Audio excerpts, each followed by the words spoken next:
Gave up a TV job to start a podcast in your basement. If that doesn't scream midlife crisis, I don't know what does. It was Championship Sunday here in Indianapolis. What's the mindset then coming in as a defending champion? I want to win. No, I want to win. The young lady over my shoulder, Caitlin Clark. Not the best looking guy. And I don't think anyone's going to sit here and say, Matt Randazzo was really good looking. What has this last month, 2 months, 3 months been like for you? It's an important fan base for the Fighting Illini, is it not? It is. He turned 69 years young last week. He looked good, Coach. Oh, try it. Thank you. Welcome to Off the Air on a Tuesday here in the Quad Cities. Tuesday, March 25th. Thank you guys so much for joining us. If you're watching us live on YouTube, we appreciate that. We are finally up over 800 subscribers. A good jump yesterday. That is good news. So if you're watching, please subscribe. If you are watching and you have subscribed, tell a friend or two or 10 about what we're doing each and every day right here at 10 o'clock in the Quad Cities, talking a lot of sports for a couple hours each and every day. We're also live on X. Over 7,000 people watched this show on X yesterday live, which is really cool. So we thank you guys for doing that as well. Also, if you missed the show and you don't want to look at me, and I understand that, I'm not much to look at, you can check out the show on all the podcasting platforms as well. Wherever you get your podcast, be it Apple, Spotify, Podbean, you name it. Anywhere you can get it, you can download the show. If you have a platform and you can't find us, let me know. I'll make sure I get on that one as well, but I'm pretty sure we got everything covered. As I mentioned yesterday, our most watched show since starting this in January. Super appreciative of everyone that did check it out. Obviously, with the big news of Ben McCollum, that does help viewership, and I understand that, and I appreciate that. We had Chad Leistico and Tom Kakert, two of the best in the business, talking about Ben McCollum to Iowa off the top of the show yesterday. Go ahead and check that out as well. Also, it was Monday, which meant Pat Angerer was in the house. Pat joins us each and every Monday, sometimes on Wednesdays, sometimes on Fridays. You never know with Pat, but go check out Pat as well. He just got back from Disney last week, so always entertaining to chat with him. Also, Kyle Huseman and Don Umlin yesterday. Yesterday's show was a ton of fun. Check it out later when you get a chance. But we got a lot to get to on today's show because I'm really excited to welcome our first guest here in a few minutes. Keith Murphy's a guy that I've always had the utmost respect for. And I'm the sports director here in the Quad Cities, and I would bug Keith all the time. Hey, Keith, can you help me with this? Can you help me with that? Every single time, you know, Keith would say, absolutely. What do you need? Let's do it. So he's doing that again now. When I texted him yesterday and said, hey, come help me out. And he said, absolutely. So he's a legend. He's a Hall of Famer. He's an award winner. We're going to talk with him about Drake and Ben McCollum and Iowa State.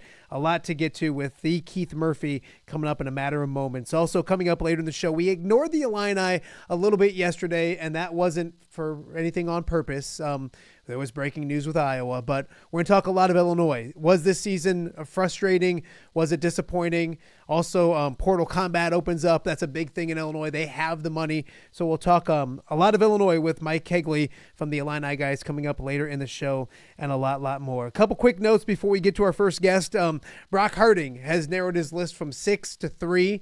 Louisville, TCU, and Washington, a Big Ten team. You almost forget that sometimes. So 3 great choices for Brock. We'll keep you updated on that as well. As for Owen Freeman, you name it, I hear it. Creighton, Auburn, Alabama, Arkansas. I have no idea where he's going. Here's what I do know. Owen's going to make a lot of money, and he deserves it.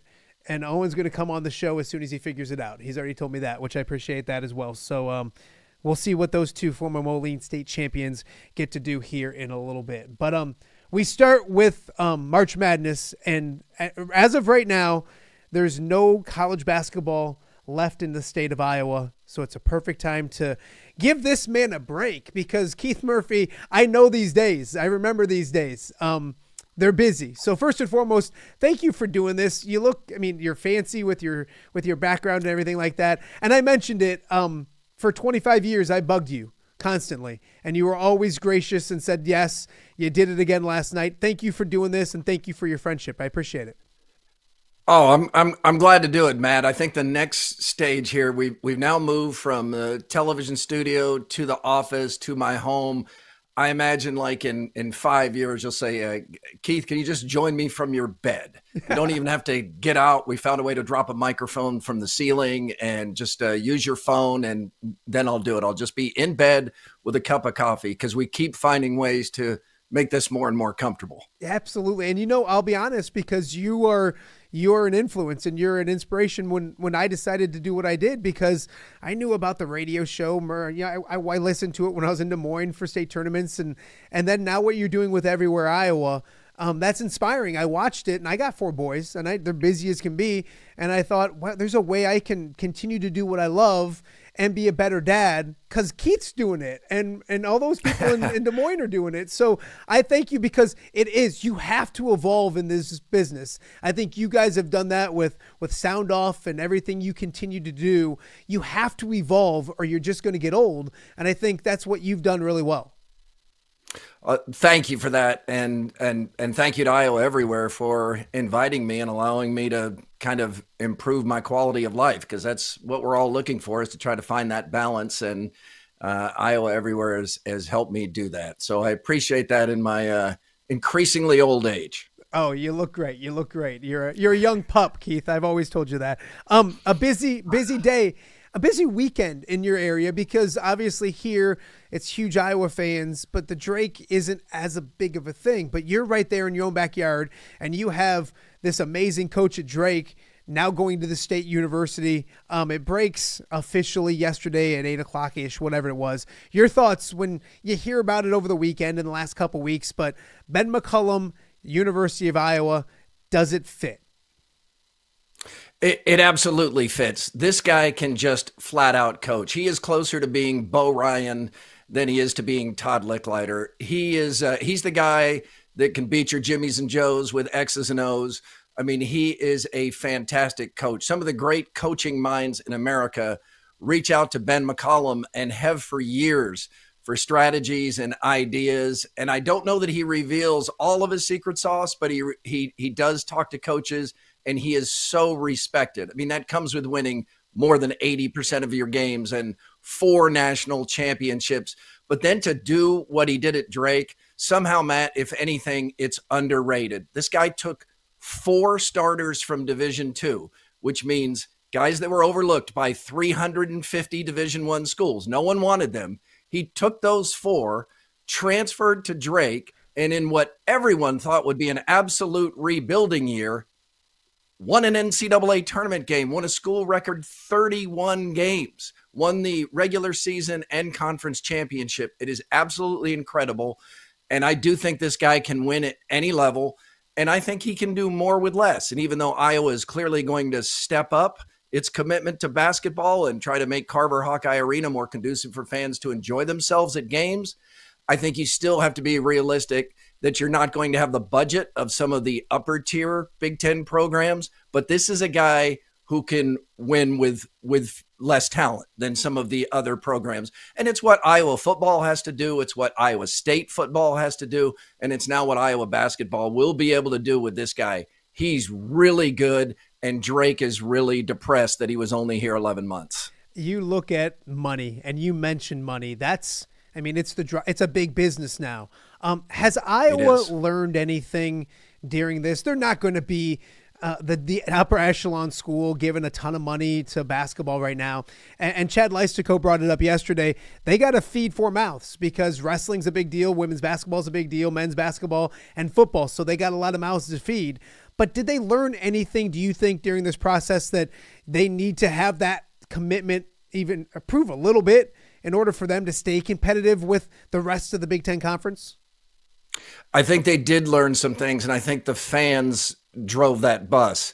And that is, Fran McCaffrey had enough success. He was certainly above mediocre, and even though he didn't have NCAA tournament success, he had enough success to defend keeping him in that job. And many passionate Fran fans did argue that he should stay in that job. But the fans, the majority of them, did not want him as the head coach anymore, and they felt that way for a few years. So they started making that point by not showing up at games, by not giving to the NIL, by not giving their donations to men's basketball. And eventually you can't ignore that anymore. And I know Fran McCaffrey and his many defenders feel like it was unjust that he lost his job, but that's kind of power to the fan base. The fans forced this move.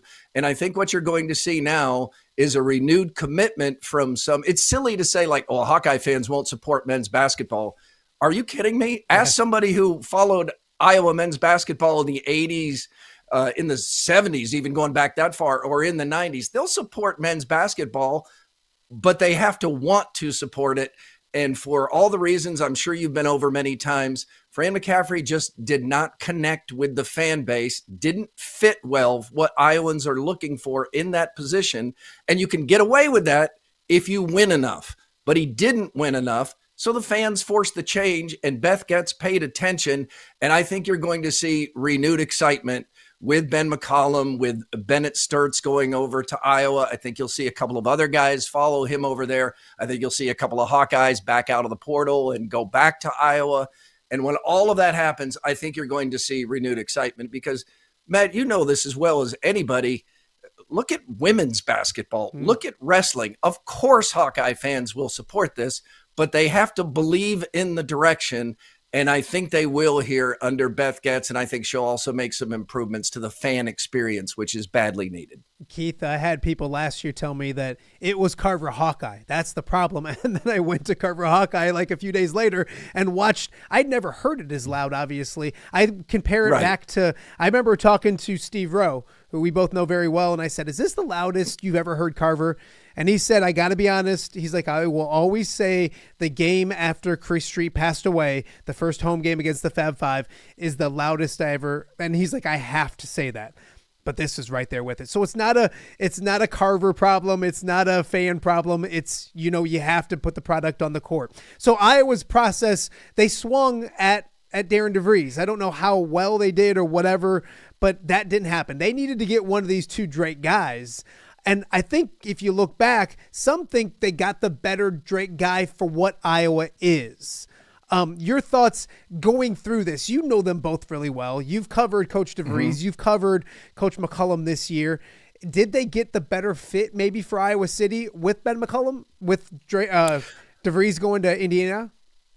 I think long-term they did. And one thing we don't know, we know that Beth Getz talked to Darren DeVries, but it didn't seem to ever reach the offer stage.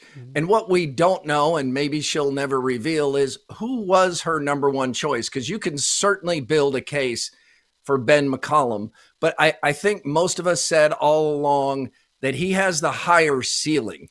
I mean, you can't be sure that you're going to have success, but this guy has won everywhere. And what he did at Drake, I mean, you can't overstate how impressive that was to do what he did this season.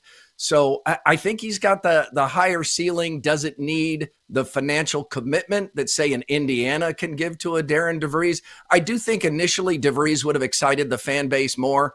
Grew up a Hawkeye. His brother's a Hawkeye legend. He's a really personable, nice guy that you like to go have a beer with. McCollum is more of a basketball tactician. He's a nice guy, but I mean, he is basketball. It's tough for him to even get out of the mode of talking basketball. Yeah. He's nice. He'll be there at all the events he needs to be, and he'll commit to the Hawkeyes, and fans will start wearing their white shirts with gold ties, all of it. But he is a basketball mind.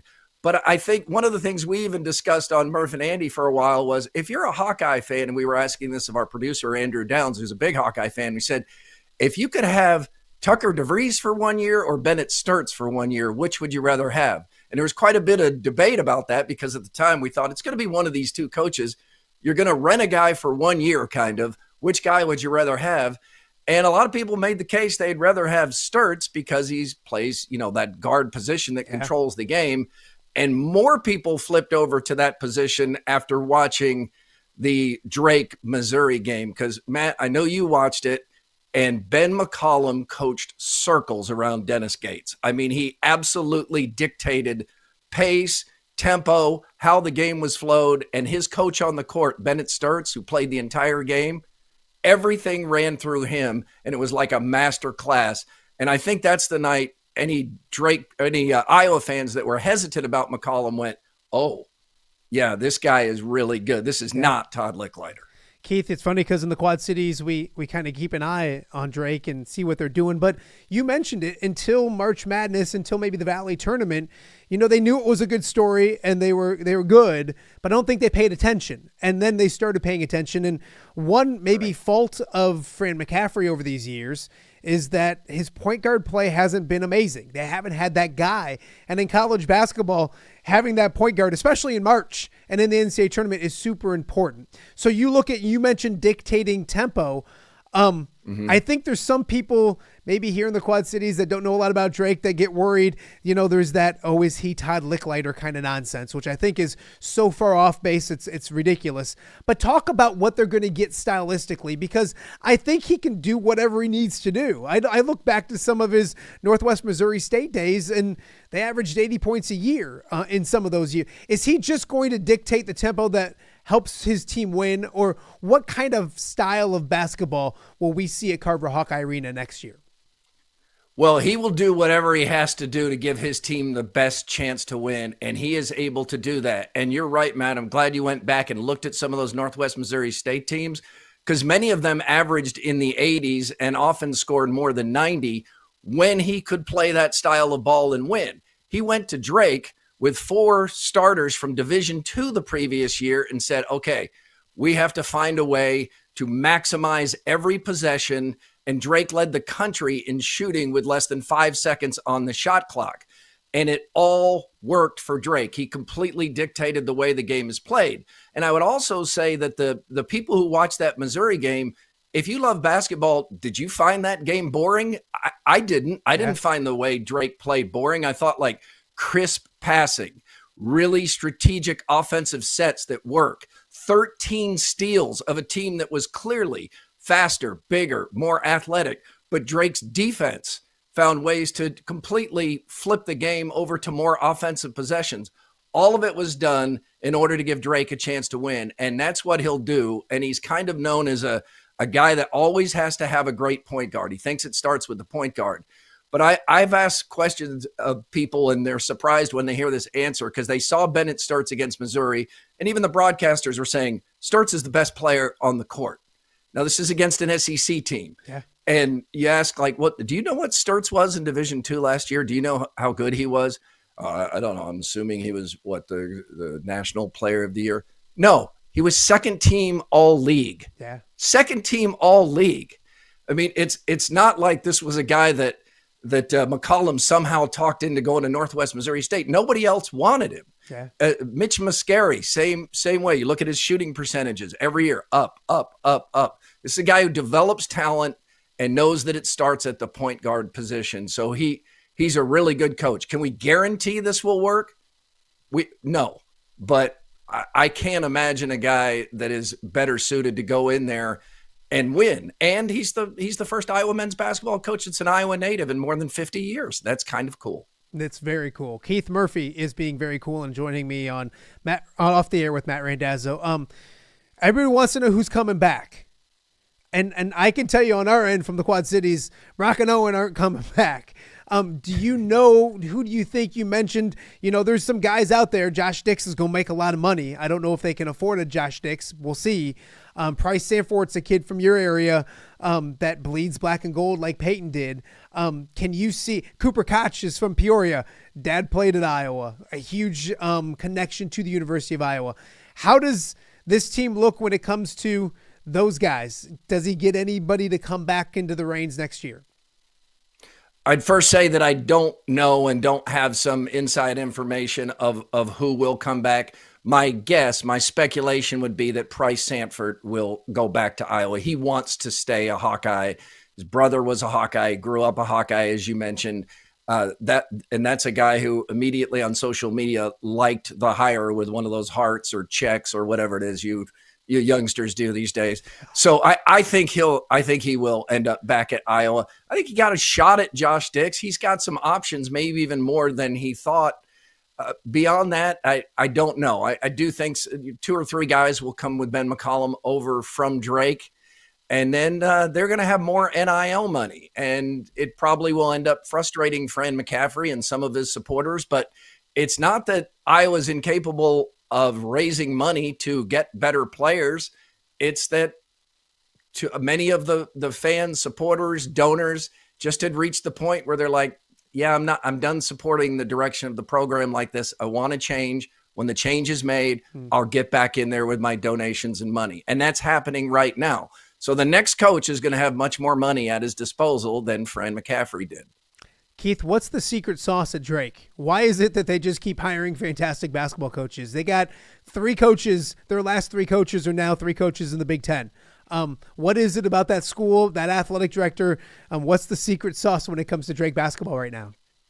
It's Brian Harden. He is a brilliant young athletic director, not young anymore. I guess he's middle-aged at this point, but I can remember when Brian was a student at Valley High School and came and did a job shadow over at WHO 13. No he was that into sports even in high school. Oh, that's awesome. Now he's the AD, and he's great at it. But I've told Drake fans, don't even spend time asking me or anyone like, hey, what are you hearing about the coaching list? Or who do you think's a good candidate? Just put your trust in Brian Harden. Look what he's done. I mean, he hired Ben McCollum. He hired Darren DeVries. Those were both great hires. He was hired right after Nico Medved was hired and immediately tried to lock him down to a bigger raise and a long-term deal. They thought they had an agreement. Medved changed his mind and went to Colorado State. But he 3 coaches in a row are now in the Big Ten Conference, which is remarkable. You got DeVries, Medved, and McCollum all in the Big Ten. And Harden is just really good at spotting that young talent. So I think a lot of people, as soon as they figure out who he hired, will be like, all right, that's a guy to keep an eye on. And Harden was joking yesterday. He's like, maybe we need to lose more because he's really frustrated. I mean, he gave Ben McCollum a 5-year contract. He got him for 11 months. And we understand it. He tried to talk him into staying at Drake.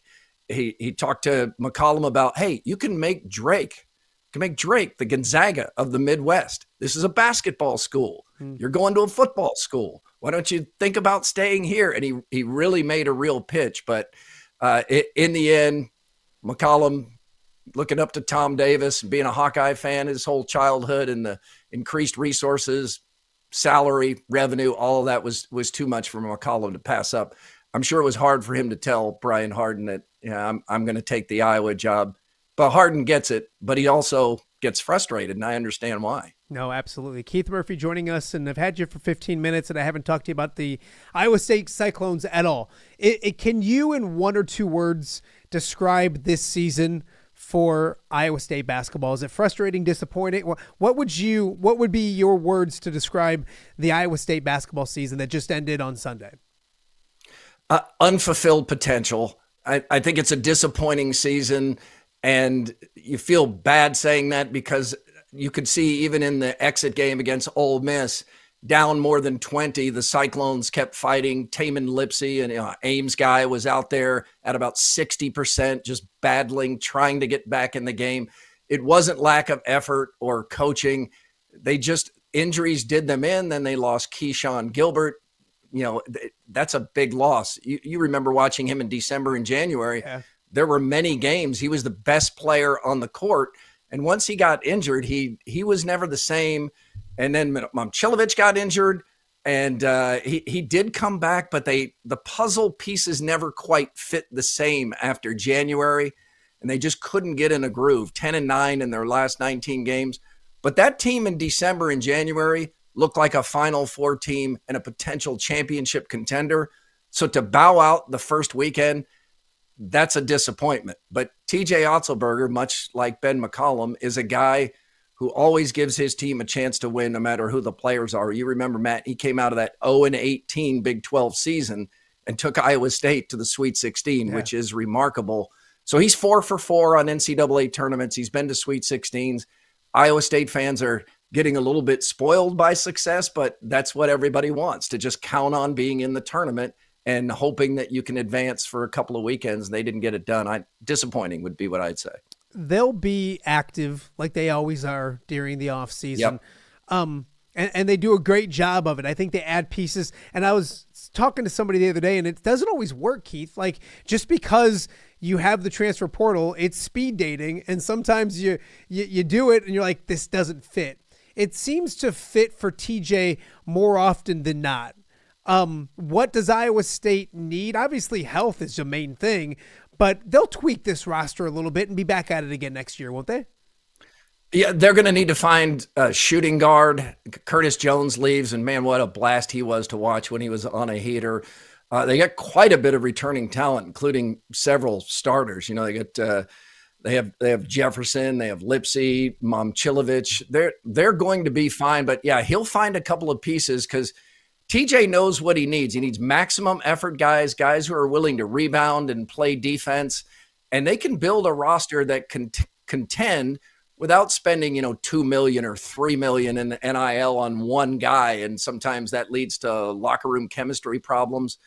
Iowa State, he knows what he's doing. He's really well suited to the NIL era, and he's a good coach. And I look forward to seeing TJ and Ben McCollum over the years competing against each other because there's some real similarities between those guys, and not just that they both work out all the time. They will match wits, and that will be fun to watch. And I'm looking forward to it. And one thing about Ben McCollum that comes to mind, I did want to share from my conversation with Brian Harden yesterday, because I think this speaks well to his integrity. Brian Harden shared that Ben McCollum, there were teams that wanted to interview him at Arch Madness in St. Louis, and he would not meet with teams. And he said, well, you could miss out on the opportunity to get this job if you're not willing to meet now. And he said, then I'll have to miss out on the opportunity for that job. My focus is on this team. And then it happened again in the NCAA tournament, Harden said. Again, teams wanted to talk to McCollum, and he said, no, my focus is on the team. It'll have to wait till the season is over. And I think that's what you want. And you want that guy that's locked in on his team and doesn't have one eye on the door, even if he ultimately is going to leave out that door. While you're coaching your team and your team is active, your focus should be on that team.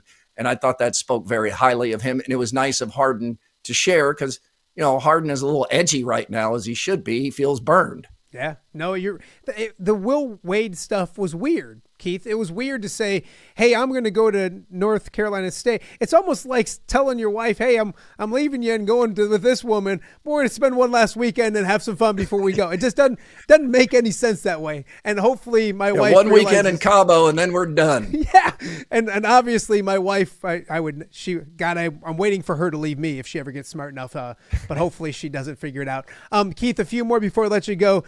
Your thoughts on Coach Jenson's first year at the University of Iowa as the head coach, not her first year there, but as the head coach.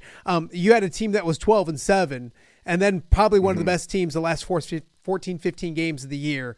Obviously doesn't end in the Sweet 16. Tough matchup yesterday with Oklahoma and a familiar face on Oklahoma's bench as well. But your thoughts on year one of the Coach Jenson era? Well, I always say that complete objectivity is probably not reachable, but full disclosure is, and I'll disclose that I really like Jan Jenson. I always have. She's a really nice person, and it's difficult for me as a human being to not root for her success. So when she was, and the Hawkeyes were 12-7, I had faith that they would turn it around. And I was glad that they did because I think she's such a great fit for what was a extremely challenging position to be in. I mean, that's one of the toughest acts to follow in the history of Iowa sports. You're not just following a team. If anything, this is underrated, went to back-to-back national championship games and did it with Caitlin Clark, who is now the biggest women's sports star in America, in the conversation for biggest sports star in America, period, right now. And she really was that good. And Lisa Bluter is a Hall of Fame coach. Those two leave along with some other important pieces, and now you're taking over. That is a really tough job to take over. And I think that the fan base stayed engaged. I think the transition was smooth. I think that Jensen showed that she can coach. I know there are some things that she learned along the way. She'll be a better coach next season, but I hope it continues for her. It's a tough act to follow. I mean, Hawkeye fans that thought that the Iowa might go back to the Final Four probably underrate just how difficult it is what Caitlin Clark and company did 2 years in a row. Last basketball question for you. Bill Fenley up there at Iowa State, a Davenport guy, 800 victories, and there's rumblings he may retire, may not retire. But he's such a good dude that does it so well, and his teams get better and all those kind of things. I know it was a frustrating season for him. Just your thoughts on Bill Fenley for Davenport Quad Cityans listening, and how much maybe gas does he have left in the tank, because he's got plenty of energy. His energy's not going anywhere. Just your thoughts on Bill Fenley, what the Iowa State women did this year. If you get a chance to go see Bill Fenley at a Cyclone function or any place that he's speaking, Rotary, whatever it is, go see him, because he is an entertaining speaker. It's a disappointing season. You can't spin that. They were in the top 10 to start the season, and they lost in the first round of the NCAA tournament. They did get to the tournament, so I know coaches get defensive sometimes. Oh, well, it's not a disappointing season. I'm really proud and all that. We get that. But when you start the season in the top 10, you don't expect to exit in the first round of the NCAA tournament. Expectations might have been a little too high. They certainly have some young talent.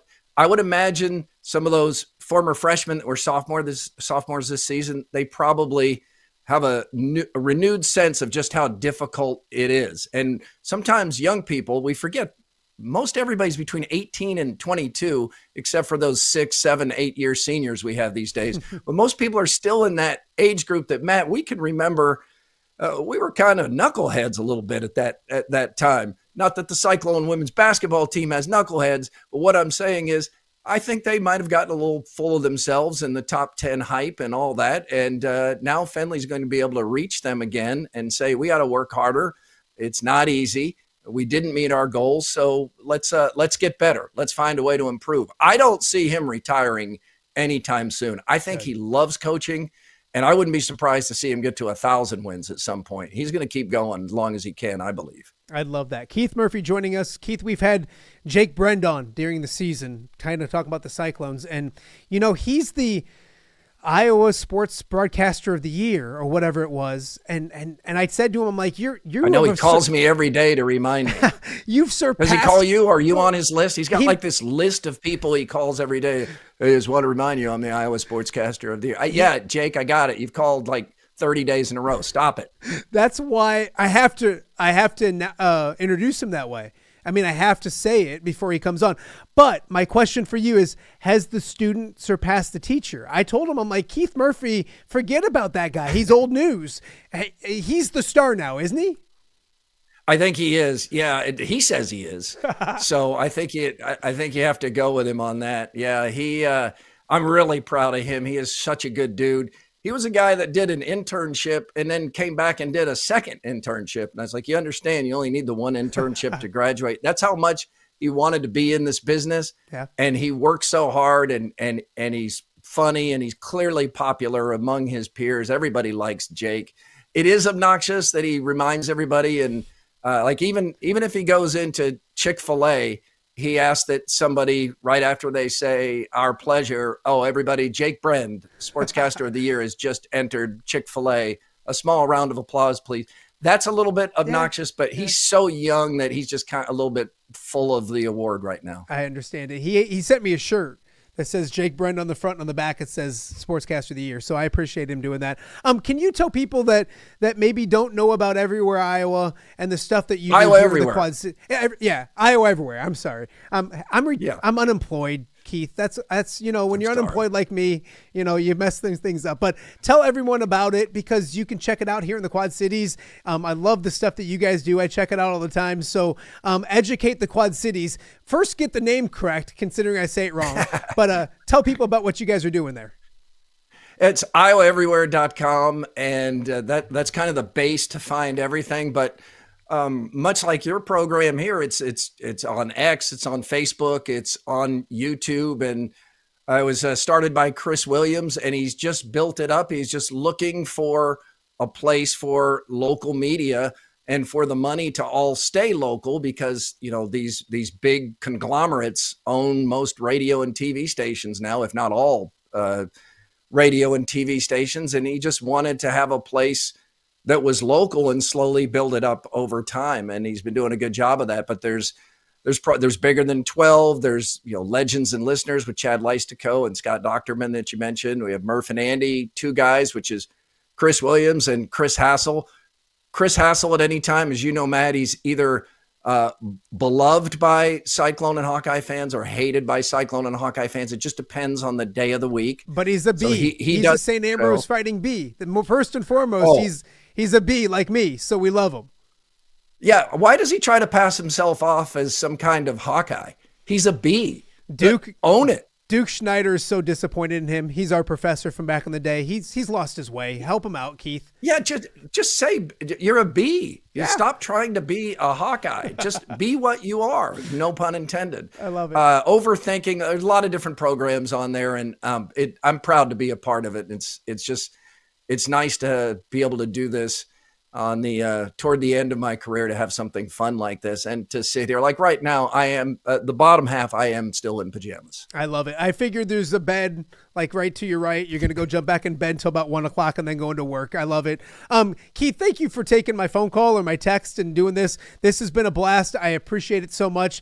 Best of luck to you. I miss bugging you all the time. I'll bug you again ever so often with this thing, if you don't mind. Oh, it's no problem at all, Matt. Always a pleasure to talk to you. You've always been nice. So when you ask for something, it's easy to say yes to somebody who's nice. I appreciate you. That is Keith Murphy. Keith, enjoy the day. We'll talk to you soon. Got to get back to bed. All right. I love it. I love it. Keith Murphy joining us from Des Moines. One of the best in the business, an absolute Hall of Famer, a legend, and somebody that took the time to chat with us today about everything. I think I told him last night I'd keep him for 15, 20 minutes. Keith, I lied. I kept you for 35. But he can get back to sleep. It's great. No big worries with that. So, we got a lot more to get to in today's show. Of course, if you're wondering and you're an Iowa fan, the Ben McCollum press conference is at 3:30 today. So we'll talk a lot about that tomorrow. Coming up in tomorrow's show, boy, we go from Chad Leistico and Tom Kakert yesterday to Keith Murphy today. Tomorrow, we're going to go to Scott Docterman back on the show once again. He'll be here at 10 o'clock, right off the top of the show to talk about the press conference today. We'll find out more maybe about his staff, his thoughts, a lot to get to coming up tomorrow when it comes to Ben McCollum and the University of Iowa. Okay, Illini fans, and I know there's a lot of you out there. We have a lot to get to with the Fighting Illini. We're going to talk about this season. Was it frustrating, disappointing, all those kind of things. We'll also talk about portal combat. The portal is open, and the Fighting Illini usually very active in it. People leaving, people coming, that and much more with our good friend Mike Cagley from the Illini Guys is coming up right after the break. You're watching Off the Air with Matt Randazzo on a Tuesday right here in the Quad Cities. All right, be honest. Are you craving Hungry Hobo again? You know, that fresh sliced meat piled high on those amazing sandwiches, hot off the grill chicken and steak with all those delicious toppings, the biggest and best selection of baked potatoes, or simply some waffle fries dipped in cheese. Well, now that Quad City favorite is even easier to get. Download the Hungry Hobo app today. Order ahead, skip the line, and earn rewards all at the same time. There's Double Points Monday and exclusive specials as well. With 12 locations in the Quad City area, it's Hungry Hobo. Now even easier to find, but still hard to resist. When it comes to quality, convenient pizza, Godfather's Pizza in Silvis has you covered. Featuring a beautiful dine-in area, delivery, and a carry-out window. Godfather's Pizza is that pizza you grew up with, not a convenience store. You see, at Godfather's Pizza, the dough is made fresh daily. That mozzarella cheese is shredded fresh and never frozen. And those toppings are abundantly piled high each and every time. Locally owned and operated since 2010, Godfather's is a huge supporter of local athletes right here in the Quad Cities. So come on by and check them out at 1211 Avenue of the Cities in Silvis. Order online at godfathers.com and reunite with that same delicious pizza you grew up with. Hello, Dan Pearson here of FCA. Our team is thrilled to support Off the Air with our good friend Matt Randazzo. We share the view of the power of sport when it comes to relationships, including the influence of the coach. FCA believes the coach is the most influential person in America. Matt celebrates local coaches and athletes. His content is informational, insightful, and inspirational. Our Fellowship of Christian Athlete team loves partnering with Off the Air with Matt Randazzo while we engage, equip, and empower coaches and athletes in our 23 counties. FCA, the heart and soul in sports. View from the West, the podcast covering Illinois high school football. It's going to be a hard-hitting game. It's going to be great football. Weekly analysis and reaction from around the western side of the state of Illinois. This is the game we had circled when the year started. Follow along on YouTube and subscribe wherever you listen to podcasts. It's big-time football out there tonight, and I know we can play big-time football. View from the West. We got you covered.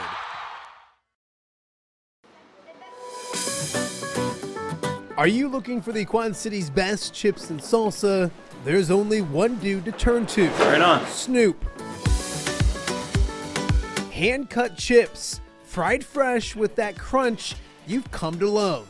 And the most addicting salsa with delicious fresh ingredients each and every time. Pick up your chips and salsa, queso, enchiladas, and much more at the Stern Center in Rock Island. To place your order, simply call the man himself. It's Snoop at 309-314-8197 and find out for yourself what the rest of the Quad Cities already loves. Welcome back to Off the Air with Matt Randazzo on a Tuesday here in the Quad Cities. It is Tuesday, March 25th.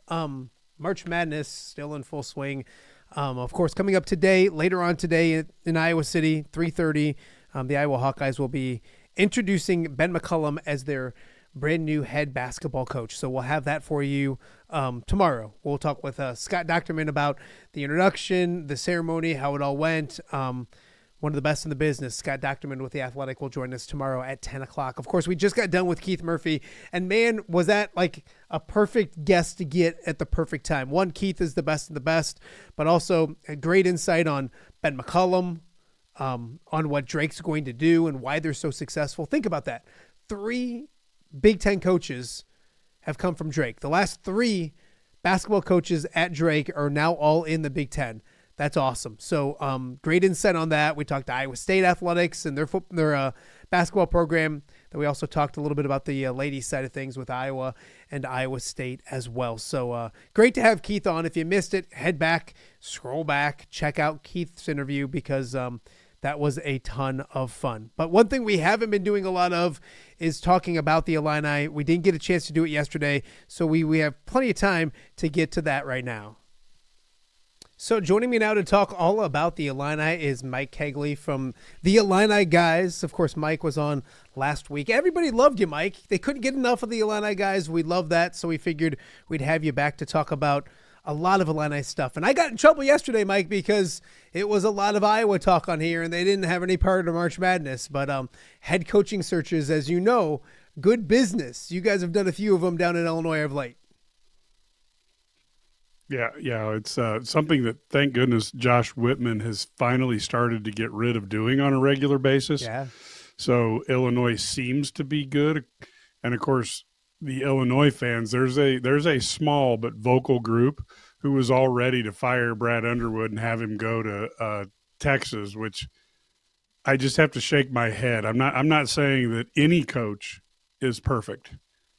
But when you think of the dead zone that was Illinois basketball the last 3-4 years of Bruce Weber, and then every year of but one of the John Gross 5 years, and people are like Brad Underwood has taken them back to winning 20 games every year, going to the tournament every year, and people want him to be fired. I have to shake my head and wonder, but as a young teenager and young adult, I had to listen to people talk about Lou Henson was an idiot. And I would just shake my head as they went to the NCAA from 83 to 90. And had it not been for some external forces, would have been in there for probably an Izzo-like streak. So there's always crazy fans. I get pretty amazed when I hear people talk about wanting Ferentz fired. I'm like, most teams in the Big Ten would kill to have the last 25 years of Iowa's performance. Yeah. Only Michigan and Ohio State would turn their nose on it. I'm not even certain that Penn State would be that disappointed as good as Iowa's been.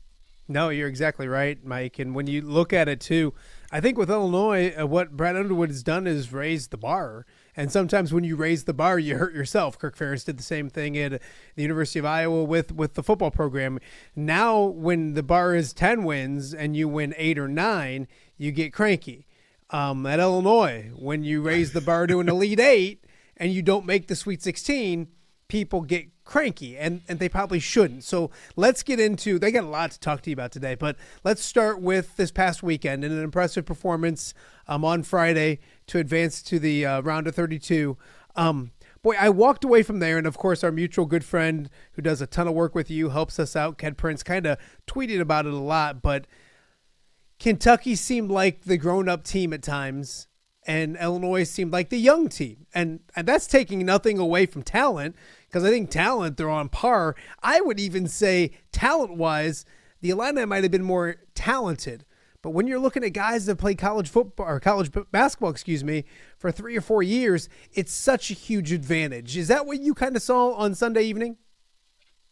Yeah, I think in the end, Brad Underwood has to step back and say, okay, what did we do well this year, and what did we need improvements in? And I think one of the things you look at is they were a young team. At the two biggest scorers, in the big games, generally were Yakachonis and Will Riley. They were both freshmen. So on Friday night, they played without having any issues, but they don't have the consistency of an upperclassman. And Sunday, you saw what happened when both got cold on the same night, and it made for a tough sledding for an Illini team. And I think Brad Underwood said last year quite often that you want to get old and stay old. And he kind of broke his own strategy by getting the talent. And maybe he found out why Calipari isn't at Kentucky anymore, because you have to have some old dogs with that. And, Coleman Hawkins, for a lot of reasons, wasn't there. And I'm not certain that his personality might have been what they needed.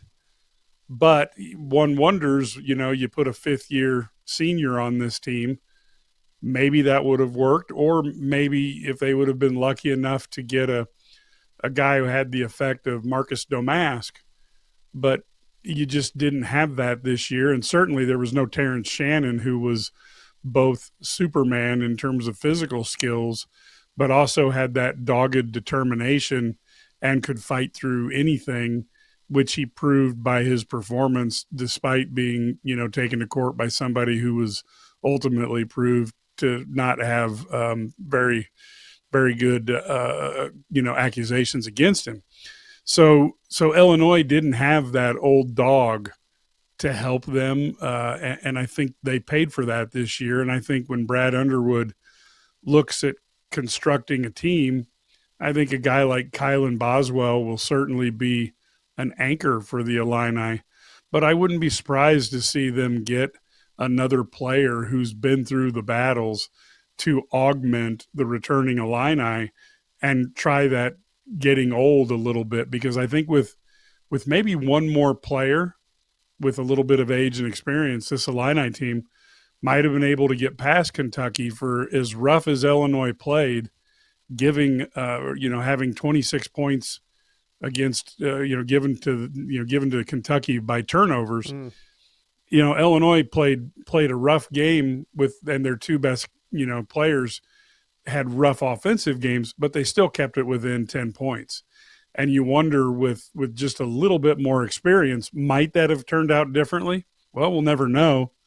But Illinois need to tweak that formula when you are in the off season and looking for players. And then the other thing is, I don't think you can have super sensitive players playing I'll be honest, in college sports. I think you have to have a little more confidence and be a little bit thicker skinned. And I think also playing for Brad Underwood, who, is very much a straight shooter. I think you need guys that he can communicate with directly to change behaviors, as opposed to worrying about constantly, am I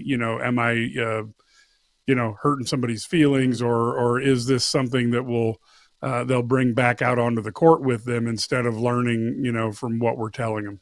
Next year looks fascinating. And the thing is, you and I can sit here today, a couple days after the season ended, and we can try to figure out what the roster looked like. And I think it'd be silly, because last year, if we did the same thing 2 days after the Elite Eight, we would think, like, what are we doing? This doesn't make any sense. So I want to get to that with you in a second, but I want to wrap up this year with, if you had a word to describe this year for Illinois basketball, do you have one? Can you do it in one?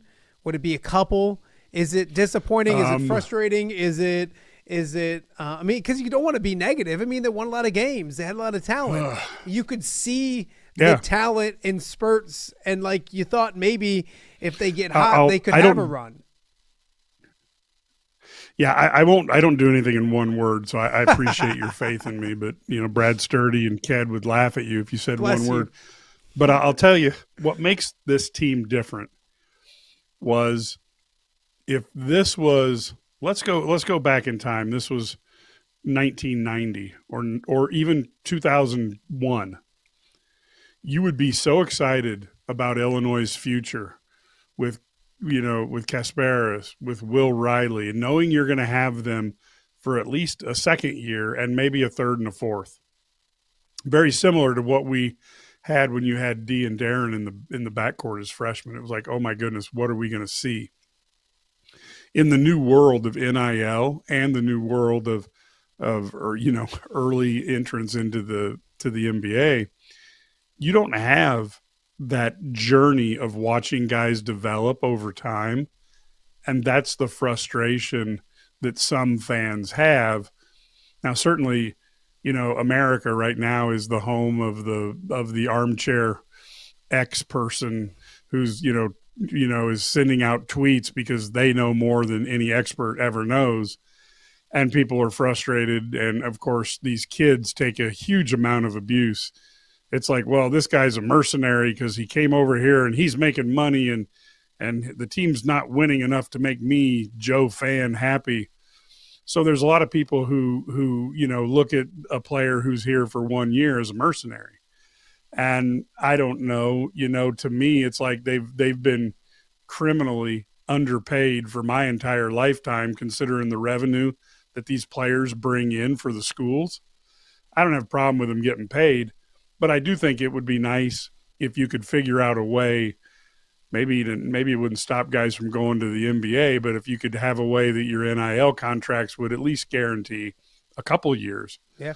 But this Illini, the fans were robbed of this journey that we've had in the past, watching, Bruce Douglas and Ephraim Winters grow up together, watching Kenny Battle join Nick Anderson and Kendall Gill.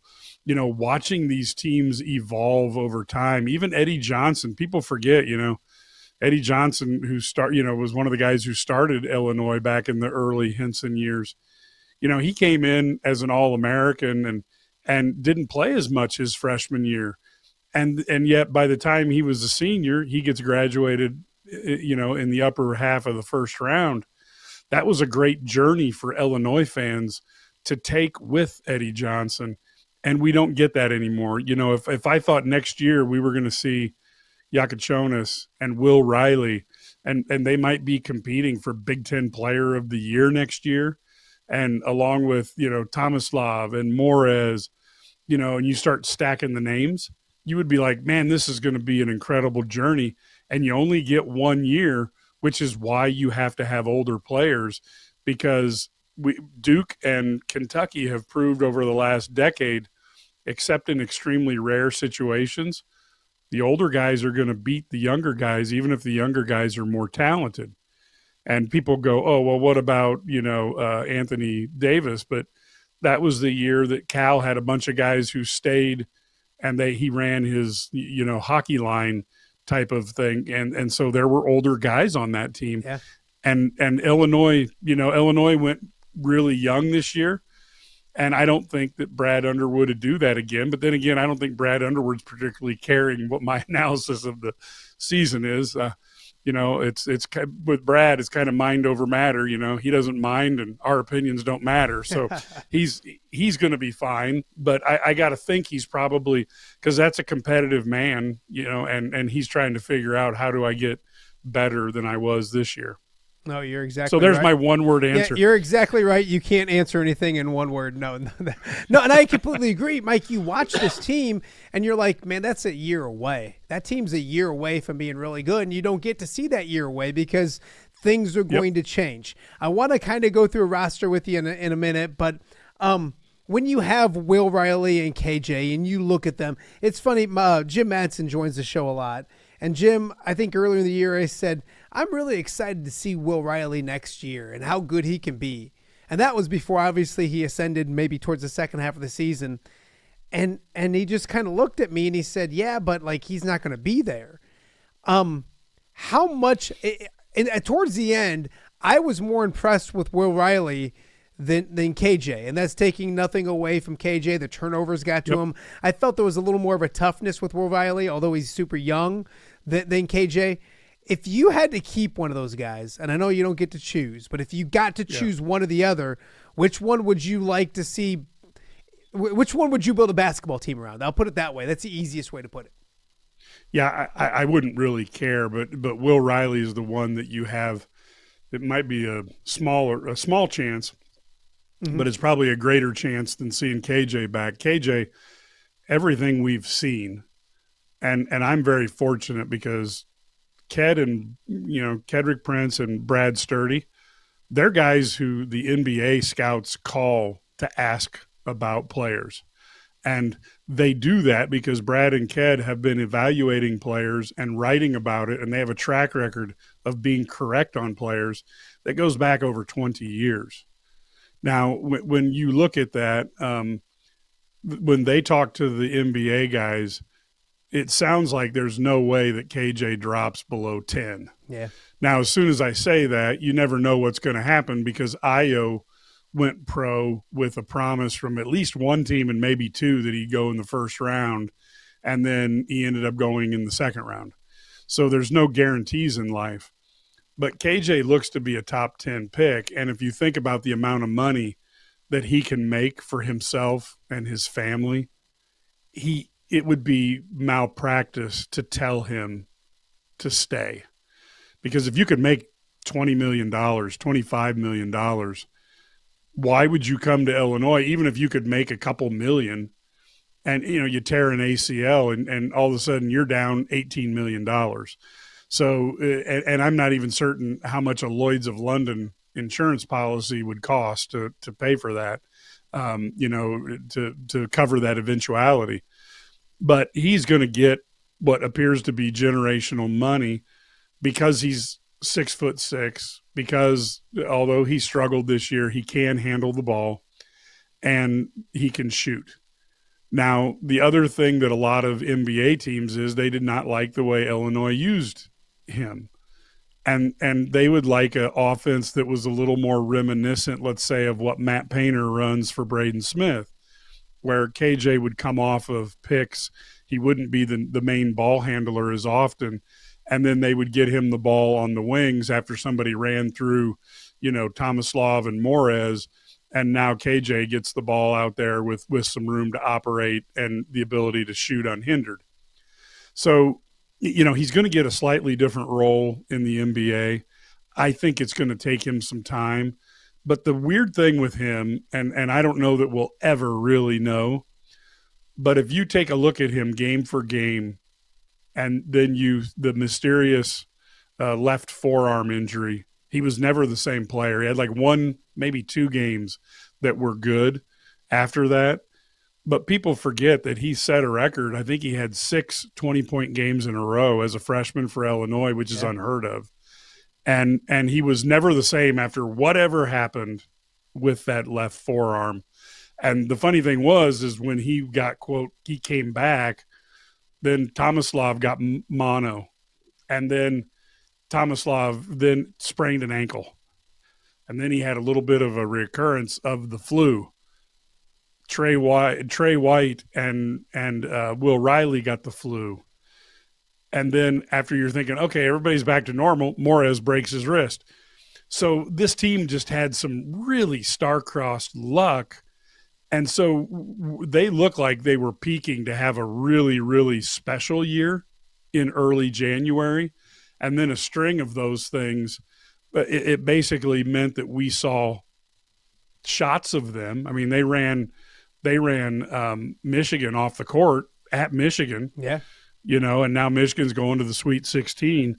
So they had their highlights, but they were never as consistent. And so I think, again, you got to go back to sometimes you want to get luck for injuries. And then the other thing is I do think they, as freshmen, there probably was a lack of fundamental grit and that confidence that when things are going bad, that I can bear down and push through this, because they'd never done it before. So I think that was something that fundamentally that may have surprised Brad Underwood. And I think that's something that it's, that's such a nebulous thing to think about or to identify. But one of the things Ked and I noticed about Morez Johnson, and I'll be proud, like, when the rest of the country was talking about James Brown being the better player on that team, I think they might have been forget where they were at that time, but it was before, they'd done some transferring. But basically, Ked and I were like, Morez is the player that is going to be the big time player. And when he was ranked significantly lower, I had him in my top 25. And, you need a guy with Morez who has that, I'm just going to keep playing. I'm just going to keep running through walls. And even in a game when he's struggling, maybe he doesn't have his shot, he's diving for every rebound. He's fighting for the board. He's fighting for position. And Illinois just didn't have enough of that this year. And that's something that Brad Underwood's got to look for and be better at identifying. So if KJ's probably gone, Will Riley, and I mean, you probably don't reclassify, you know what I mean, Mike? You don't come to college early and have success to stay around another one. Now, but you know what? Guaranteed money's really good. If Illinois can give him some money and he doesn't have to worry about wondering where he's at in the first round, later first round, middle first round, whatever. So maybe a chance. Kylan Boswell's coming back. And like, that was cool after the game to listen to him say, I ain't transferring anywhere. This is where he wants to be. I just thought all year that Tommy would be gone. Like that he's a European guy and he came over, he's going to play a year and then he's going to go whatever. I was mistaken. Do you expect Tommy back? And then maybe Trey White as well. Is that your core as you bring back 3 guys that you know about with those 3 and Morez? I think that's how you target it. I think if you bring back Tommy, but you give him 6 months under Fletch, that's going to be a guy who's 20 pounds heavier, and he's going to play a little differently. Because right now, he on the inside post, he's played the Euro style, so his post moves are poor. He can't go over his left shoulder, so he's got opportunities to improve. And people don't, if you really want to think about it, Kofi got better when Orlando as the big man coach was there. So I think you'll see Tomislav between Orlando, Antigua, and with Fletch, you'll see an improved player next season. Trey White, I think he has opportunities, but it depends. He's going to have to decide what role he's willing to take. There are a couple of high-powered wings that are looking at Illinois that Trey might not start over, or he might, get similar minutes to. So he's got to be in the frame of mind that he wants to contribute to a winner as opposed to going to some school that isn't very good and being a starter for a year.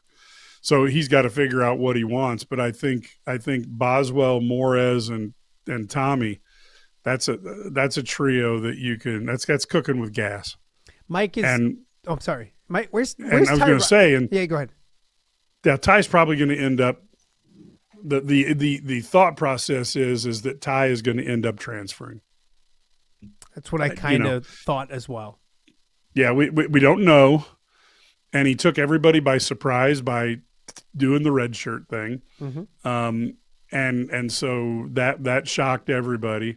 And Lord knows they could have used him during this season. It was very clear.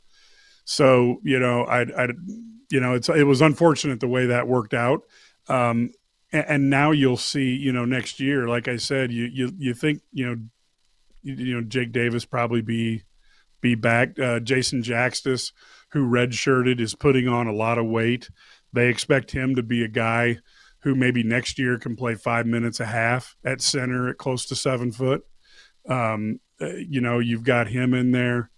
And Ben Rickhouse, I think he could come back. He was a much better player at the end of the year when he was playing 10 to 15 minutes a game than when they were keeping him in the game for 30 minutes, because then you got to see this bullseye from other teams come on him, because he does have some weaknesses that can be exploited. So these guys got to decide what they want. I don't expect Gibbs Lawhorn to be around. I don't expect Kerry Booth to be around. But it's also a transactional world where maybe somebody makes the calculus that I can get more NIL at Illinois, and I'll come and compete and see if I can, get some time. But if I was going to guess, I would think, Gibbs Lawhorn and Booth are gone for sure. Booth was unfortunate because he had such a nice highlight reel. Now, obviously, almost anybody can have a good highlight reel by definition. But I just thought he would have a little more than what he showed, and I thought he would have more chances to show something. So between not making the use of the time you're on the court and then not getting much time on the court, you start this circular argument. But boy, it was a bad year for him. Mike, I think it's funny. Mike Cagley joining us now from the Illini Guys. I think it's funny because it used to be your team lost in the NCAA tournament and you were just bummed and you had to think about it a long, long time, and you could look at the recruits coming in. It's almost like the NFL where like your team loses in the playoffs and you can get feeling better today and tomorrow and the next day because the portal is wide open. It's open to, April 4th, I think is when it's open till. And so there's going to be a ton of transactions. I've heard that Josh Dix is Illinois has interest in Josh Dix, a guy from the University of Illinois, or from the University of Iowa. Yeah, everybody does. It seems like I've even heard the D word with Duke being at least peripherally interested in him. So, if you could score to basketball and you've got length, somebody's going to want you. Yeah. And so a lot of people are excited by him. Well, he can score at all three levels too, Mike. Like he can get to the rim. He's got a nice mid-range, and he can shoot it from three. I mean, he's really efficient. Yep. And in today's day and age of college basketball, when everybody wants the ball a lot, to be efficient. But I will say the one knock I have on Josh Dix, and it's not a big one, is that he would disappear at times. And not a lot, but he'd have just randomly Ohio State this year. He goes like 0 for 7, 0 for 3, doesn't score. That happened a couple times. Now, mind you, he was one of those dudes on the scouting report after Owen Freeman was injured for the year. I mean, he's 1A. I would argue, everyone said it was Peyton, and I get that, but I'd argue that Josh, for most teams, was maybe 1A when it came to how good he was. So, but anyways, not to go down that rabbit hole, Josh Dix has some interest. Have you heard any other names that Illinois is interested in maybe testing the ground on, or they have money to shop with at the University of Illinois, much different than the University of Iowa. They have some money to shop with. Yeah. And I think that's ultimately the reason why I didn't see much sense in getting rid of Fran McCaffrey, other than, just changing for change sake. because right now it seems like if you're not willing to put down about $6 million for a season, you might as well not worry about being in the Sweet 16. It's a dog eat dog world right now. And if you got less than 6 million, you're wearing milk bone underwear. Yeah. So it's a real challenge. And so I think Illinois I think they've got a bunch of players that they're willing to look at. And it is, they're playing it a little bit under wraps. They don't want to necessarily, let people know who they're interested in. I think Dix is one that would be a huge win. I would like him to look, again, I think they need another big. Illinois is frustrating because, you basically, Booth was a wash. Coleman Hawkins left, and you ended up with Morez and Tommy, two guys. And then once Tommy got that ankle going, then all of a sudden it's like, well, now you're in trouble. Morez, can't get in any foul trouble because then you're playing Jake Davis against guys in the center. That was not good. Or Ben Humrickhouse. So Illinois has to at least get the third big in there. They need another ball handling guard, and they need an athletic wing. One of the things that Illinois got hurt by with Kentucky, as you could probably tell, is Kentucky at almost every position was a step faster than Illinois. And so they've got to improve their athleticism as they're working on it. So it's tough, people are like, oh, Illinois got, X million dollars or whatever it's going to end up being. But, you've got some teams out there already, Louisville saying we got 10 million we're going to spend this year. So you've got to be prepared, because unfortunately so much of this recruiting is now transactional. There's guys who don't even show up at it. They just talk with the coach on the phone, and this is what your NIL can do for me. Okay, I'll be there Tuesday. And I think the coach and the player are kind of short selling both of themselves, because you don't know if that guy's going to fit in. Maybe he's got great stats, but what type of guy is he in the locker room? Mm-hmm. And those are the challenges, because for so many kids, like I said, if you can probably look at how many guys pay to sit on the end of Duke's bench, or a Kentucky that's got loaded with players, et cetera. There's guys in some schools, Illinois will say, well, we got to get these guys playing, and other schools will stack them 10 deep, and the guys apparently are there based on, I'm going to make some money and I'll practice and either transfer at the end of the year or get my shot next year. But there's not a lot of kids who are that way. You mentioned fit, Mike, and I was watching Kansas during the NCAA tournament, and it doesn't always work. It doesn't always fit. AJ Storr didn't fit. A guy that the Fighting Illini won a battle last year didn't fit in Kansas, and I guess it's no surprise. I think I saw today that he's back in the transfer portal once again, looking for his fourth school. So it has to be a good, right?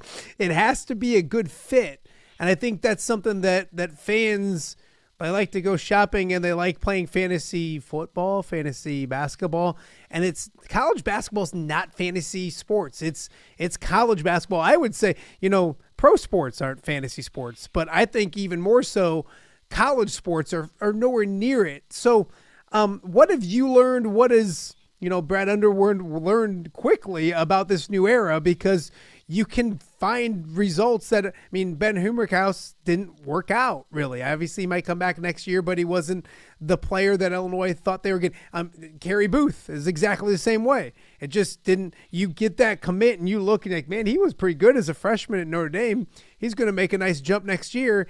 Didn't happen. AJ Storr, you can go So what have you learned? What have you realized of note? Because it can't just be shopping. It's got to be smart shopping, if that makes any sense. No, I think that's the most important thing. And if you want to look at the smart shopper in the Big Ten, you go over and look at Brett Bielema on Illini football. He got 10 wins on like $3 million. Now, that's pretty good. Now, he didn't get, 14 wins like Ryan Day did, but he didn't have 20 million either. Yeah. And my opinion is you give Brett Bielema $20 million and he'll whip the crap out of Ryan Day, but he's not going to get $20 million. Does Brad Underwood. Does the basketball program get more than the football program in Champaign? I would say right now they probably get a little bit more. I think that'll change over the ensuing years. Yeah. But because football is just so important. I put an article out there a couple weeks ago that you can get even if you're not a subscriber, and I postulated that the next 5 years are the most important in Illini history, because you've got to have a good football program the next 5 years, because in 2030 the Big Ten contract is up, and there is a chance, I'm not saying it's going to happen, but there's a chance that you're going to have a red line somewhere in the win and loss column, and the guys underneath it, maybe they form a super conference without them. Yeah. And so you've got to have a football program, but Brad Underwood has had really good finds in the portal, and he's had a couple whiffs. Yeah. That's human. Mm-hmm. Even anybody who's ever hired before knows you can't be right every time, but he has to be right a lot of the time. And so to me, I go back to fit. And so we all know what we're like when we coach a team or when we lead a team. And for example, when I led teams of salespeople, VP of sales, I would get salespeople that I knew that all I had to do was point them in a direction and they would attack.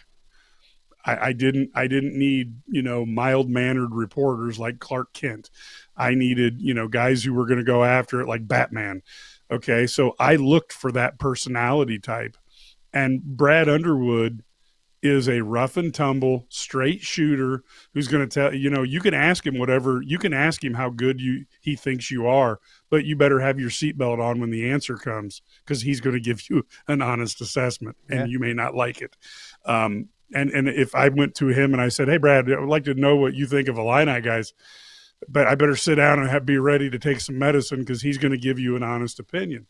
So he needs players who are capable of handling that. I'm not certain, based on the system that KJ was in, that he liked that very much. Let me give you an opposite. Brad Underwood could blister paint at IO, and IO he probably, I don't know how he did it because I haven't interviewed him, but he probably let the volume flow over him, but he listened to what the content was. And IO went out and did, okay, I need to do this better. Didn't take it personal, didn't go get upset, just went out and did it. So Brad needs players like that who are able to deal with it. And that's just not everybody. So you have to do some sort of, you have to have some sort of contact with these players to figure out a little bit of what makes them tick.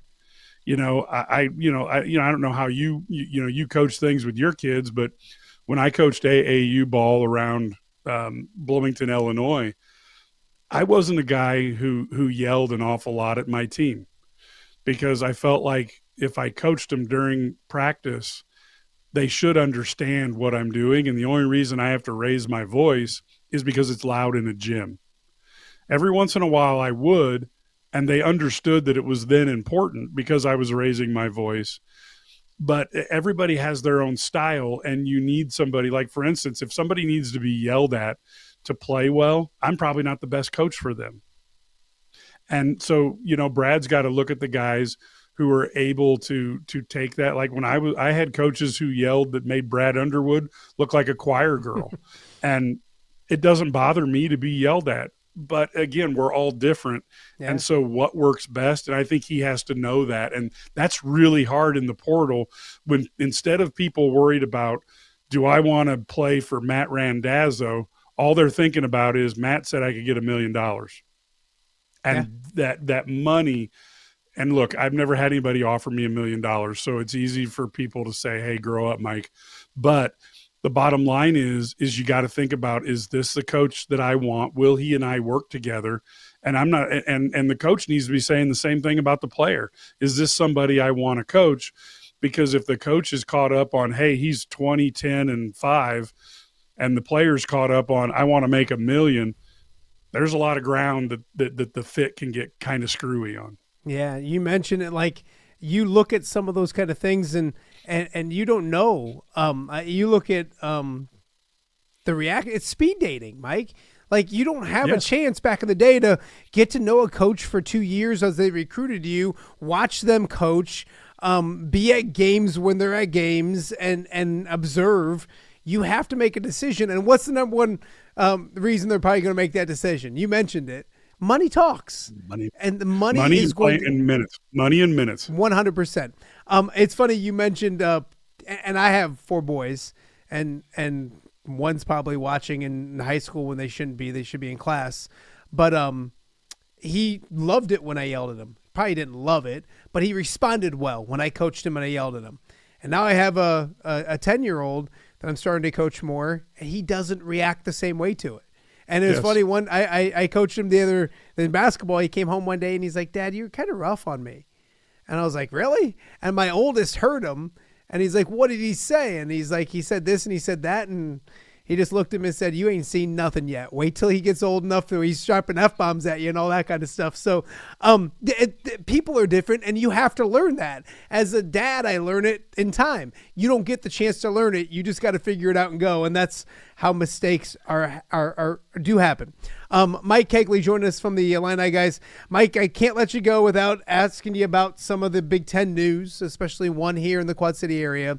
Iowa, since probably the last time we talked, I think Fran McCaffrey was still the coach last time we talked, 10, 11 days ago. He was fired. Ben McCollum, great run at Drake, somebody who had a lot of success at the D2 level, coming to Iowa City. Your thoughts on Iowa's switch from Fran McCaffrey to Ben McCollum? Look, Fran McCaffrey was one of the best offensive coaches in the country. If Brad Underwood said, "I'm going to hire Fran McCaffrey as my offensive coordinator, and I'm going to hire Bruce Weber as my defensive coordinator," I would be ecstatic because that Iowa team, minus a lot of physical talent that you see on other teams in the Big Ten, was always number 1, number 2, or number 3 in scoring under McCaffrey. And he didn't do it with, I got the best athlete who can jump the highest, run the fastest, all that.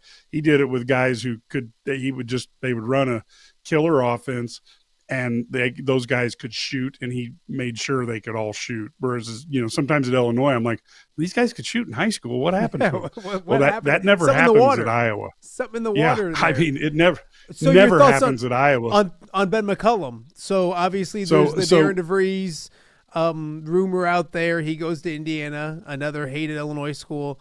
Ben McCollum, Darren DeVries, just kind of talk about the search and your thoughts of Ben McCollum.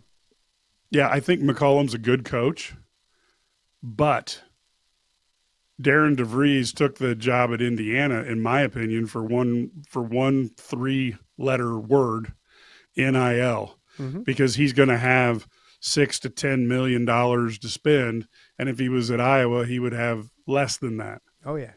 And so Ben McCollum's going to have to be better because he won't have the dollars, so he can't mess up on his player evaluations. Now I'm assuming he's going to bring a lot of guys from Drake, which will give that'll give him a shot in the arm and a boost. But I do think it's tough to win when you don't have the funds. Now, as soon as I say that, I know Iowa and Illinois don't have a lot of money in football as much as some of those other teams. And again, you look at what Iowa does year in and year out, they have a ferocious defense no matter what. So coaching matters. But I do think that the Iowa job is going to be dependent upon how much NIL dollars he can get to get those kids that you need to fuel it. And so, again, very good coach. There's really – I don't know that there's any bad coaches in the Big Ten right now. But, again, it's just tough to win when you don't have as much NIL. And I'm not saying that's right. I'm not saying that's fair. It's fact. If bottom line is there's a reason there's a salary cap in the NFL, right?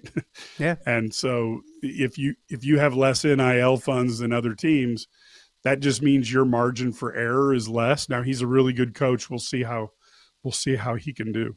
No, absolutely. And Mike, as Iowa fans kind of hope, hopefully this whole situation wakes them up to the NIL. And it's different at Iowa, though, because you look at what the University of Iowa has. They got a football program they got to provide for, and that's number one.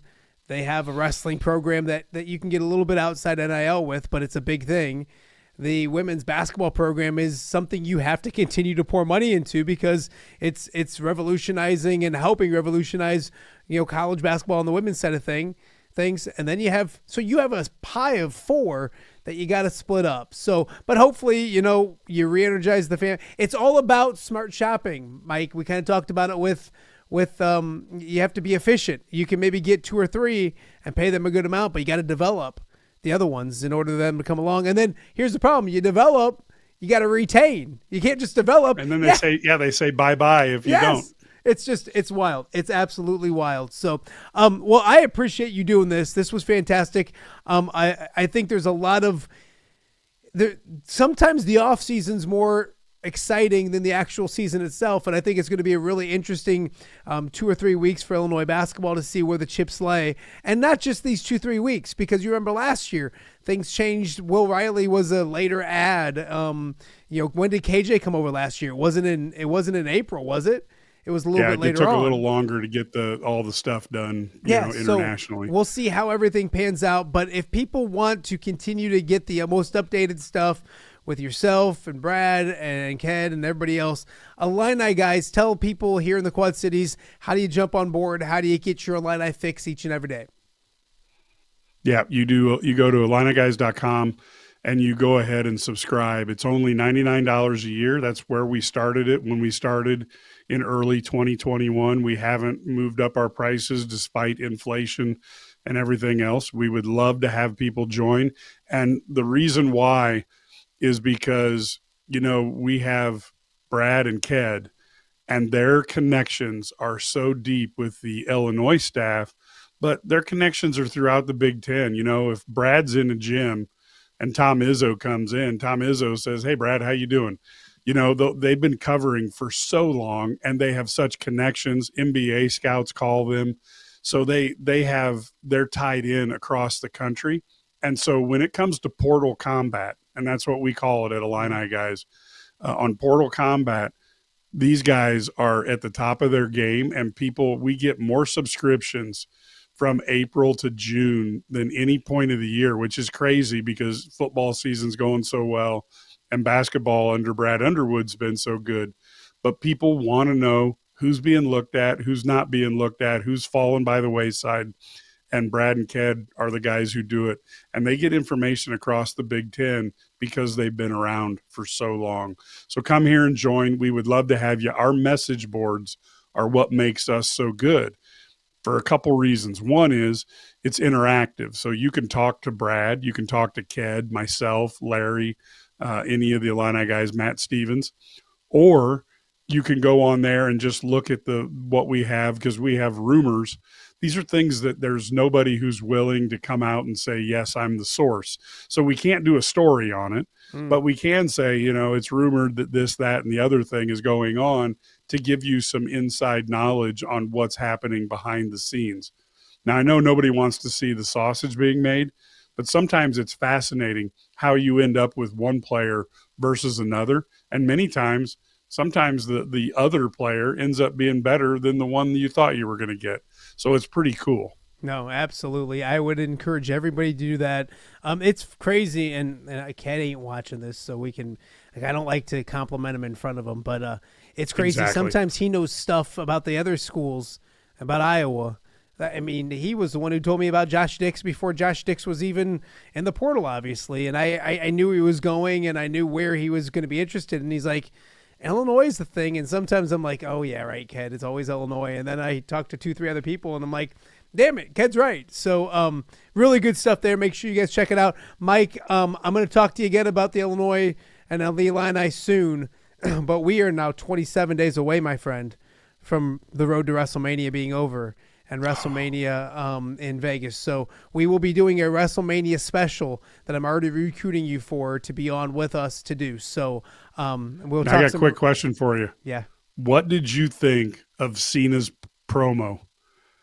I mean, when he blamed everybody for him, I mean, I thought that was a work of art. Have you watched this week on Raw? Right now, you mean? Yeah. No. Okay. So I thought this week's was better than last week's. I'll tell you that. Okay. Wow. And I thought last week's That's was pretty amazing. good. But it kind of put more of a direction to where things were going. I'll just leave it like that. You're so busy working, and I'm just hanging out with my kids watching wrestling. I haven't watched all of it, but I'm watched the beginning. So they're on earlier because of the European tour.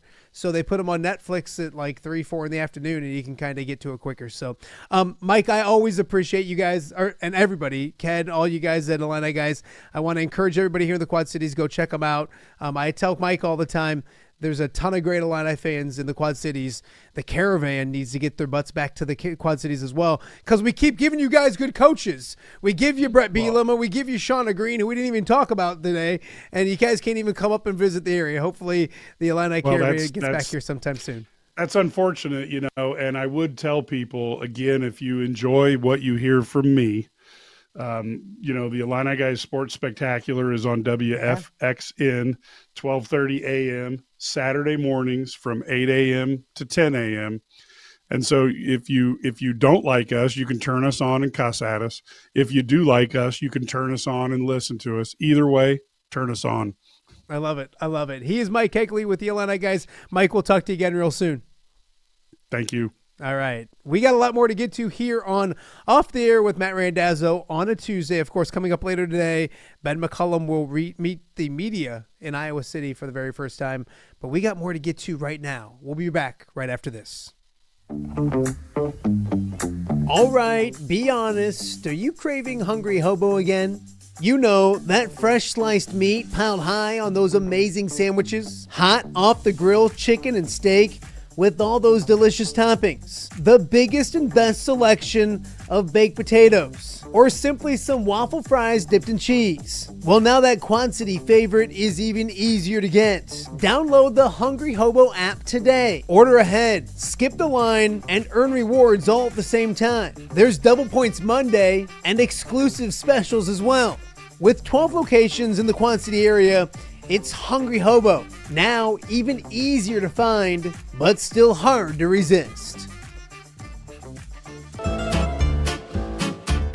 When it comes to quality, convenient pizza, Godfather's Pizza in Silvis has you covered. Featuring a beautiful dine-in area, delivery, and a carry-out window. Godfather's Pizza is that pizza you grew up with, not a convenience store. You see, at Godfather's Pizza, the dough is made fresh daily. That mozzarella cheese is shredded fresh and never frozen. And those toppings are abundantly piled high each and every time. Locally owned and operated since 2010, Godfather's is a huge supporter of local athletes right here in the Quad Cities. So come on by and check them out at 1211 Avenue of the Cities in Silvis. Order online at godfathers.com and reunite with that same delicious pizza you grew up with. Hello, Dan Pearson here of FCA. Our team is thrilled to support Off the Air with our good friend Matt Randazzo. We share the view of the power of sport when it comes to relationships, including the influence of the coach. FCA believes the coach is the most influential person in America. Matt celebrates local coaches and athletes.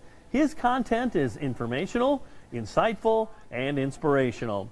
Our Fellowship of Christian Athlete team loves partnering with Off the Air with Matt Randazzo while we engage, equip, and empower coaches and athletes in our 23 counties. FCA, the heart and soul in sports. View from the West, the podcast covering Illinois high school football. It's going to be a hard-hitting game. It's going to be great football. Weekly analysis and reaction from around the western side of the state of Illinois. This is the game we had circled when the year started. Follow along on YouTube and subscribe wherever you listen to podcasts. It's big-time football out there tonight, and I know we can play big-time football. View from the West. We got you covered.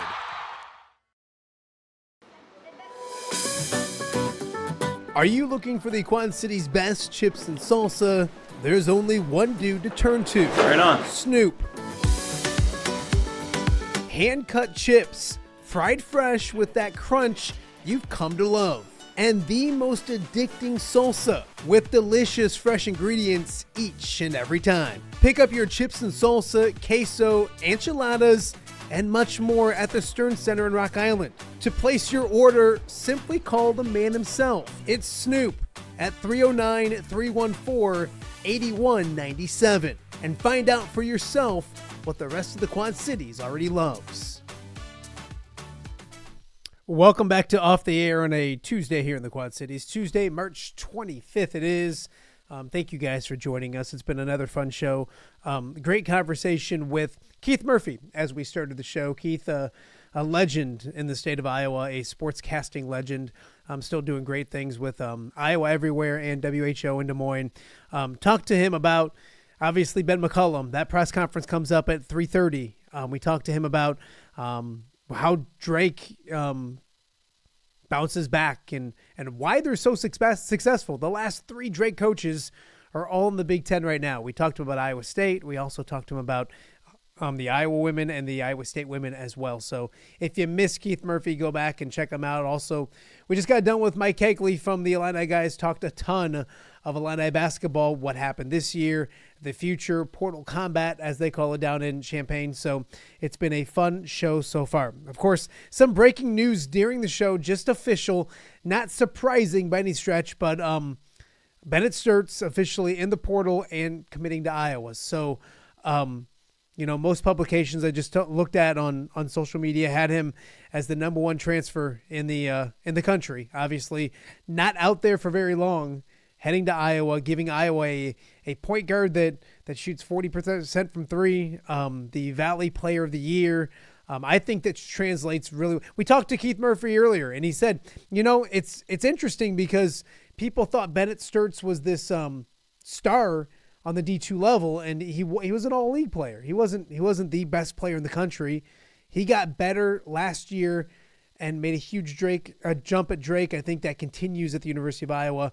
A big get for Coach McCollum as he gets ready to open up his era at the University of Iowa. So big news once again. Bennett Sturtz officially heading to Iowa. We'll see how the rest of that roster is constructed. We talked to Keith Murphy earlier, and he said he feels like Price Stanford is going back to Iowa. We'll see. I know he's got some big offers from some schools for a lot of money, so we'll see where Iowa slides in and fits with all that as well. Also, just got an email from the Iowa Athletic Department that Wednesday, let me look at it real quick. Wednesday will be a one day for Iowa is what it's called. It's fans can help out the Hawkeye teams in their inaugural One Day for Iowa Giving Challenge. 24 hours setting up for tomorrow. One Day for Iowa is especially exciting for the athletic department as it hosts an inaugural Iowa Athletics Giving Challenge, allowing fans the chance to get into the game. Hawkeye teams are taking part in a friendly competition, vying to be the team with the most individual donor support and they're fun, and they will help you learn more. So they got a link and all that kind of stuff. So, yes, tomorrow is the One Day of Giving Challenge for Iowa. So, obviously, if you haven't heard on this show or in general, money is a big thing when it comes to college athletics and at the University of Iowa as well. We talked about it a little bit at the start of the show, I think. But last night was the Illinois-Iowa Senior All-Star Game down at the Carver Center. Seniors getting that chance to put on that jersey one last time, representing their school and their state as well. On the girls' side of things, it was Iowa beating Illinois 70-50. Journey Houston, future Hawkeye, playing her last game in a Wildcat jersey. 23 points, 6 rebounds, 3 assists, 5 steals. Journey Houston, the player of the game, the MVP, if you will. So congratulations to her. And on the boys' side of things, Illinois edging Iowa in a good basketball game, 93-91. Trey Taylor for Moline with 28 points, 10 rebounds. He leaves high school as Moline's all-time leading scorer. We're trying to track down Trey Taylor, see if we can get him on the show tomorrow or later in the week as well. It'd be great to catch up with him before he heads to college next season. Of course, tomorrow we mentioned Scott Docterman will be on the show live at 10 a.m., breaking down everything that just happened later on today at the University of Iowa, Ben McCollum being introduced formally as the Iowa head basketball coach, coming home to Iowa City, an Iowa City native. So we'll have much more on that. We'll hear from Ben McCollum tomorrow, and we'll all break it down with Scott Docterman from The Athletic, one of the best in the business as well. Also, on tomorrow's show, we started last week our .08 mock draft in the NFL. Our good friend T-Roy from the Don't Hassle Us War Local days, putting together a .08 draft. He did 1 through 6 last week. Tomorrow, 7 through 11, I think. So T-Roy will join us in the second hour tomorrow. As I mentioned, also trying to track down Moline's Trey Taylor as well. So another full show tomorrow. We are just getting started. We are just getting warmed up. It's been a great week so far. If you missed yesterday's show, go check it out. Over 7,000 people alone on X watched yesterday's show. We're very grateful for that. Also, a lot of people doing it on YouTube as well, and of course on the podcasting platforms. So excited about that. Go check out yesterday's show, and make sure you check out today's show. If you're just tuning in, you missed any of it, go check it out. It's been a ton of fun. Of course, we also want to thank our sponsors each and every day. You see the commercials, but Godfather's fantastic. They jumped on board right away. I appreciate Andy Furman and everything they do at Godfather's Pizza. Go check out their location over in Silvis. It's awesome. Their pizza's awesome, so go check them out. Also, Snoop from Snoop's Chips and Salsa and Mexican food. Some exciting news coming up with Snoop in the next couple months. We're going to help him with that as well. So always a ton of gratitude towards Snoop. And then also Hungry Hobo jumping on recently. I am a huge Hungry Hobo eater. So it's awesome to have sponsors that, are great in the Quad Cities and great food, but also places that I eat a lot, and Hungry Hobo is one of them, so we thank them for their great support. Later this week, we're going to have a new sponsor, Rafferty Funeral Home, jumping on board. You'll see the commercials started running as well. We thank Rafferty for all of their help as well, their support, a fantastic staple here in the Quad Cities as well. So excited about all of them, thanking all of them, because without them, this is not possible. So very appreciative. And if you're interested in sponsoring yourself, please reach out. Plenty of room for sponsorships here on Off the Air with Matt Randazzo. So that'll do it for today's show. Thank you guys so much for watching. We'll be back with Scott Docterman and a lot more tomorrow right here on Off the Air with Matt Randazzo. Thanks for watching.